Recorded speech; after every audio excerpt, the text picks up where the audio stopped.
This is Donnie. Hey, Donnie, this is Dustin Wilmus from KMSU Radio. Hey, what's up, brother? How you living? Good, how you doing? Good, man. Do you have a clear connection with me right now? Can you hear me? Yeah, everything sounds good. Okay. All right, well, we'll get started here then. First of all, I'm here with my co-host, Ton. Hey there, Donnie. How you doing? Hey, how are you? I'm good, thanks. Glad to get a hold of you here. Yes. It's been a little crazy. I'm juggling, I still do auditions and such for acting, but I'm also, an owner of a martial arts, a self-defense school, and so that takes 40-plus hours a week from me, so Yeah. I'm bouncing all over the place, guys. Well, we'll get into that if you're ready. We'll ask you some questions. Yeah, let's here. get into it, man. That's cool. Well, how did you originally get started in acting? I started in plays, basically. I mean, it was kind of a fluke. I was a kid in Oklahoma, and there was a call out for kids to do this play and such, and so somehow, I don't know, somebody talked me into auditioning, and I did, and got into it, and it was a cool experience, and I enjoyed kind of of course, the acting and the camaraderie that you build with cast and stuff. So I guess that's where I found the addiction. And then once the family moved to California for my dad's business, and I started doing plays like regional theaters and such around the area. I got into South Coast Repertory, which is a fairly respected union-based theater in Orange County. And I got scouted by, just happened to be one of the better, or probably one of the best children's agents in the industry. And I ended up doing, Wonder Years and movies and commercials and Who's the Boss and all the little 80s shows, and just really never stopped working for about 17, 18 years. Just kind of rolled one job into the next and got very lucky, blessed with that. So that's the small, I guess, abridged version. Yeah, it seems like you showed up on most of the staples there in the 80s and early 90s, and you did some interesting horror films, too. I know you were in Ghoulies and Night of the Demons. Oh, yeah, quality filmmaking at its best. Oh, yeah.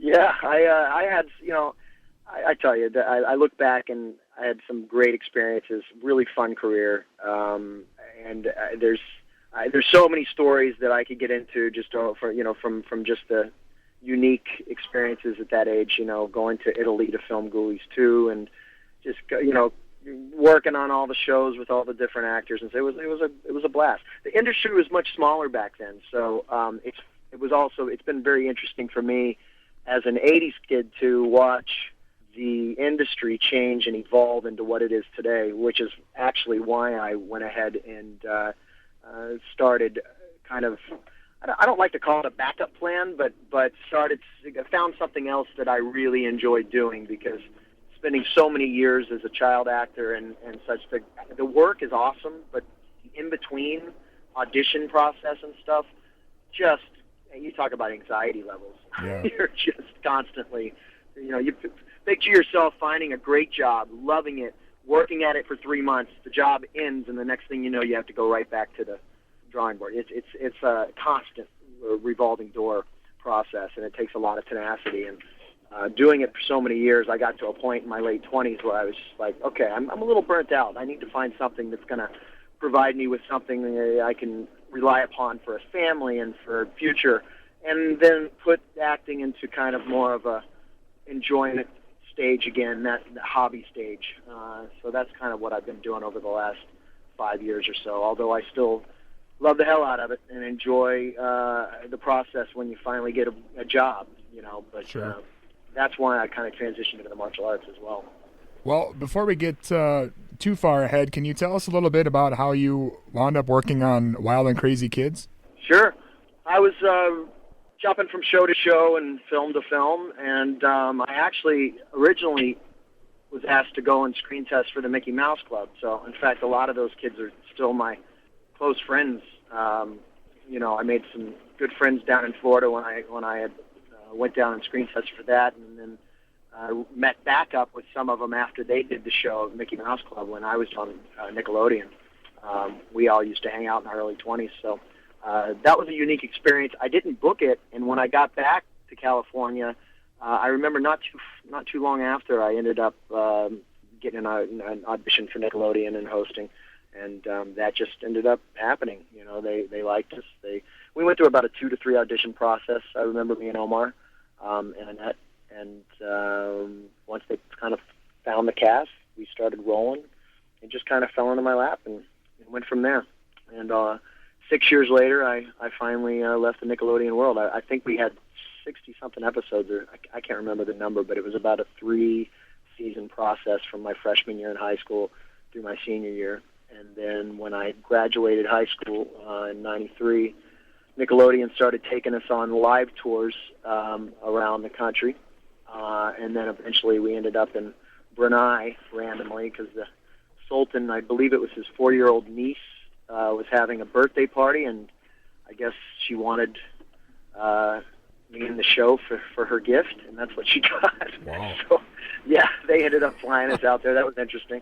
But we traveled all over the country, including Alaska, Hawaii. It was phenomenal. That was in my late teens, early 20s, and then finally, when I was 21, they had me on a show called Mega Mania. It was another live Nick show, and I was hosting with Mike O'Malley and Phil Moore and Brian Stintz and a few other guest hosts, and that was a blast. It was a whole different kind of, I guess, what would you call it, like a mush of just a bunch of Nickelodeon variety shows. You know, they had Ren and Stimpy as a part of the cast and all kinds of other characters. But I finally got burnt out, I think, at 21, and then ended up, I think, on a couple other shows, and ended up doing Seventh Heaven for a while, and moving out to New York and doing One Life to Live, and then moved back here in 2002. So that's it. Yeah, we just we spoke with Jessica Gaines before we had you on the phone. Yeah, and she was talking about kind of the same stuff where you guys toured around a lot. And yeah, it was an interesting lifestyle. I mean, and we both look back as kids. It was Nickelodeon was going through. I mean, they're far more structured now. It was brand new for them to have an what do you call it, like out of studio production. You know, something on location, shooting. You know, as much as we did. There was a lot of challenges involved. You know, we had kid wranglers basically going from schools to, you know, boys and girls clubs and such to wrangle up the kids in the neighborhood, and it was quite chaotic on set quite often. And then the tour itself was a whole different experience because it really put us in front of the audience. And, you know, we weren't really aware of how big that show was. And what's funny is after we stopped filming it, Nickelodeon took it on air, you know, for reruns and bought it for several years afterwards for reruns and such. I picked it up every year. And we actually got bigger, I think, after a couple of years after we actually finished filming all the episodes. The fan base grew, you know, and it kept on obviously filtering through to the younger people as well. So we still have fans who are in their early 30s now. And it was quite surprising, I think, once we were on the road looking out to the audiences and how many fans we did accumulate over the years. And Nickelodeon kind of kept us, I think, our ears closed to that, because I never received any fan mail over the years, and I know there was tons because Omar's mom, I believe, if I remember right, found it, a huge box of it in the offices one day, and she was, I think, rather annoyed that we weren't exposed to that so that we could actually answer our email to our fans. Wow. Or not our email, not at that time, but our fan mail. So, yeah, it was kind of interesting how all that progressed. So I know you kind of mentioned previously, you know, you've been in a lot of different things, the One Life to Live and Seventh Heaven and, you know, all those movies and stuff. And then the Wild and Crazy Kids, of course. Would you say you're most recognized, or which one would you say you're most recognized for? These days, it would be probably in this order, would be Wish Upon a Star and Wild and Crazy Kids almost equally. And that's Wish Upon a Star was a Disney film I did with Katherine Heigl years ago during the same time of when I first got off of Wild and Crazy Kids. So those both accumulated quite a fan base. And then One Life to Live would be down the line. So those three are the top projects that I've gotten recognized from. Randomly, you know, Seventh Heaven and such like that. But those were the three main ones that I still have people coming up and saying, oh, a lot of times people just come up and say, do I know you, or do we go to high school together? And my answer is usually, yeah, we went to kindergarten together. That's awesome. No, I'm usually fairly honest with it. Yeah, it's still funny though. People a lot of times, because I mean, I've accumulated some grays over the years as well, so it's not the same blonde-haired kid on the show. So you mentioned you've got this martial arts studio open here. Tell us a little bit about that. How you kind of what's your background in there, or how did that happen?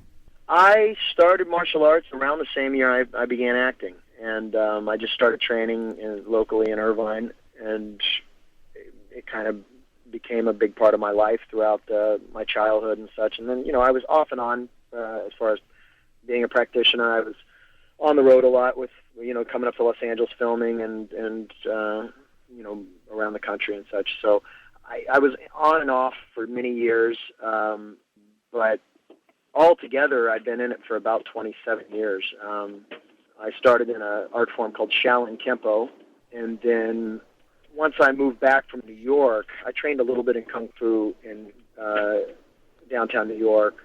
Took a couple other classes throughout my childhood in other art forms, but pretty much stuck to Kempo. When I moved back here back in 2002, I immediately went back to a Kempo school in my neighborhood out in the valley here and started studying rigorously because I wanted to get my black belt, which I was a brown belt for 15 years.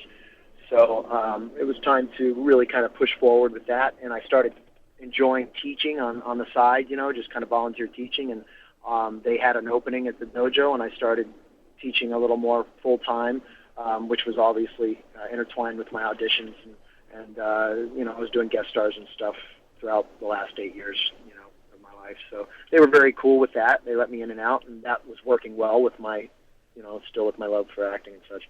And then I got a little more serious in it once I became a black belt and really started studying the art. I fell in love with teaching to the point where it kind of started taking priority over the acting, and I started feeling a transition come, and I decided after about 4 or 5 years of teaching in this one facility here in my neighborhood, I needed to go ahead and break away and start my own company.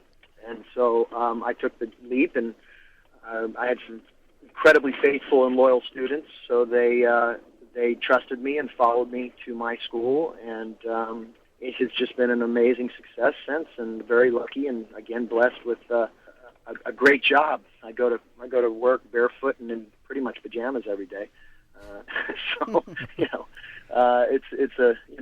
it's kind of cool, and that's how I started in that, and I just got very lucky. Like I said, I really enjoyed the teaching, and I'm very passionate about what I do. Now I'm actually teaching American Kempo, which is the American Kempo system originally created from the Ed Parker system, and I work with Grandmaster Larry Tatum once a week. He's still expanding my mind and skills in the American Kempo world, and I've blended a little bit of the Shaolin Kempo and Kung Fu into my school, which kind of keeps it traditional, and I think it's very important to understand classical motion with practical, but primarily my school is about self-defense, so we're pretty open-minded when it comes to style. If it works, awesome. If it doesn't, if it's a Kempo technique or a self-defense technique, we don't teach it. So that's kind of how I grew my little foundation now. I have a self-defense academy. So. Yeah, awesome. Well, I mean, you said you were doing some auditions and stuff. Are there any other upcoming projects you're working on or anything in the future? At this moment, I just had a World War II film called Fortress release out on Redbox. I think they're in Walmart now and on demand. I know those guys are still pushing it out there, the producers. I went to a barbecue with them a couple weeks ago, and they were saying how they're working on some other projects and such. So I'm not really sure where that's going to go, but it's already hit the shelves, and these guys are still active. They're doing another war film coming up soon. I did a kind of a sketch for a pilot. It was like a short film called Hotchfeld with Richard Portnow and Bobby Costanza, Jeff Mead, and that was last summer.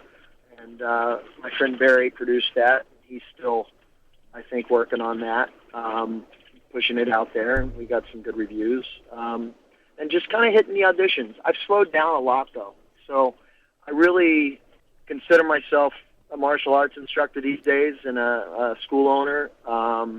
And on the side, I would say my side job would be acting now. It's definitely not the number one anymore, and it might. I have a feeling in a few years, once I get a break, maybe even less than that, a year or two, I might switch around and get real serious about it again. But at this point, I'm extremely happy and satisfied, and it's been a nice vacation from that lifestyle, you know. And when you work in the industry for as long as I did, and like I said, I look back and I'm so happy with those wonderful experiences. But I'm pretty content right now with my journey. Yeah. Well, we want to say we're glad that we got you on the show today, and thanks for letting us ask you a few questions.